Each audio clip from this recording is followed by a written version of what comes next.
20 ans après l'an 2000, comment entrer dans le 21e siècle? Tel était le thème de la conférence animée samedi 29 février 2020 par le prof. Mamadou Koulibaly, qui a attiré 130 étudiants et enseignants des universités d'Abidjan à la Villa Alfira, 6 aux 2 plateaux. Il est 9 heures précises quand le conférencier entre dans la salle. La maîtresse de cérémonie Laetitia Atko plante le décor en retraçant la biographie et la bibliographie de celui-ci. Mamadou Koulibaly est un homme politique, agrégé en économie à l'âge de 30 ans, il enseigne sans rémunération dans les universités publiques ivoiriennes depuis 2012 et est auteur de nombreux ouvrages dont « La guerre de la France contre la Côte d'Ivoire », la souveraineté monétaire des pays africains, et le leadership et développement africain etc. Invité ensuite à aborder la thématique du jour, l'ex-président de l'Assemblée nationale commence par saluer l'auditoire, remerciant particulièrement les enseignants qui ont fait le déplacement pour leur présence remarquable. Après quoi, il entame son exposé en interprétant un histogramme de l'histoire de l'humanité intitulé Le miracle moderne de la prospérité, de l'an 1 après J.C., jusqu'à 1600, le PIB par tête était très bas, c'était la pauvreté globale, la misère globale. Pour le candidat de l'idée à la présidentielle d'octobre 2020, il n'y a pas à se faire un complexe, lorsqu'on est taxé de pauvre, de sous-développé. Ce n'est pas fatal, selon lui, parce que l'humanité tout entière est passée par là. Avec une bonne organisation de travail, on peut changer les choses. C'est pourquoi le décollage, l'amorce, se passe au moment où on précise les règles du jeu. Nous sommes en société, on vit comment?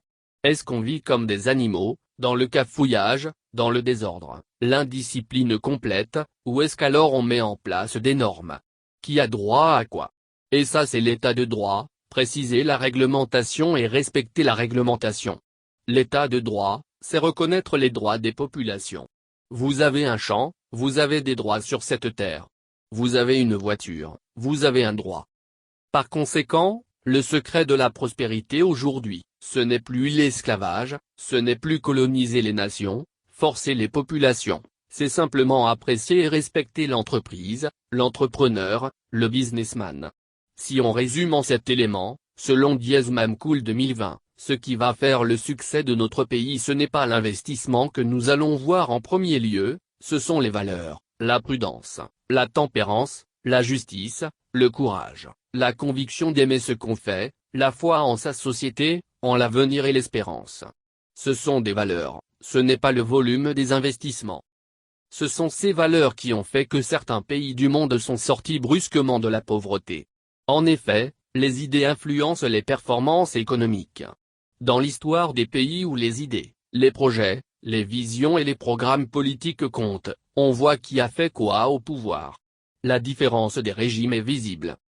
Relativement à la question de l'école et de l'emploi, l'ex-ministre de l'économie et des finances soutient que l'État se désintéresse de la formation professionnelle. Le gouvernement forme plus de 2 millions de personnes dans l'enseignement général contre 46 153 élèves dans l'enseignement technique. On focalise toute notre attention sur l'enseignement général. Puis après, on se plaint que les entreprises n'embauchent pas les plombiers, les maçons, les mécaniciens, les couturiers. Il n'existe aucune formation pour ces métiers. Or, c'est dans ça que la Chine, la Malaisie, Singapour ont fait leur meilleur progrès. Vous voulez être mécanicien, vous allez à l'école pour être formé en mécanique et mécatronique.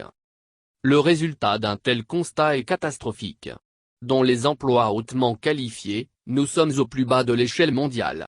Par contre, dans les emplois faiblement qualifiés, nous sommes au sommet. Chauffeurs sans qualification, couturiers sans qualification, professeurs de lycée et collège sans qualification.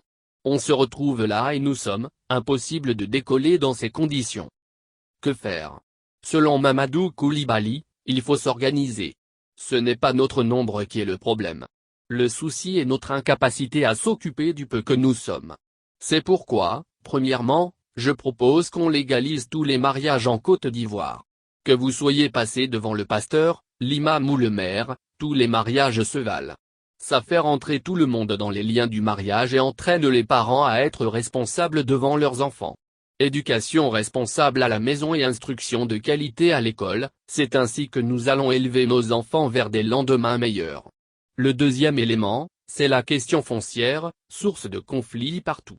Ce que je propose, c'est d'aller dans tous les villages, organiser des audiences foraines et distribuer les titres fonciers aux populations aux frais de l'État. Comme troisième proposition, la réforme du système financier. C'est pourquoi mon plaidoyer sur la zone franc ne change pas. Il faut sortir du franc CFA pour aller vers une monnaie flottante. Il faut donner aux banquiers leurs prérogatives, et aux financiers les moyens de leur politique pour aider ceux qui vont obtenir les titres fonciers à pouvoir améliorer leurs outils de production. Après, il faut régler le problème de la classe politique. Il ne faut pas donner tous les pouvoirs à une seule personne.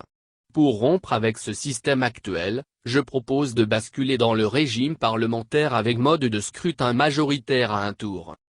Pour le maire d'Azaguier, ces réformes sont au cœur du combat à mener. Si on ne réussit pas à faire tout ça, et qu'on reste dans notre même logique d'Africains à plat ventre, nous contentant des petites magouilles, ce qui va arriver sera terrible. Dans l'histoire de l'humanité, lorsqu'il y a un grand gap technologique entre les peuples, un gap technologique où les uns vont sur la Lune, et les autres prennent pour un cadeau de Dieu une bouteille de Coca-Cola jetée d'un avion, la tendance est le massacre des peuples faibles par les peuples devenus forts grâce à la technologie. L'exemple des Mayas, des aborigènes d'Australie, des Amérindiens est parlant.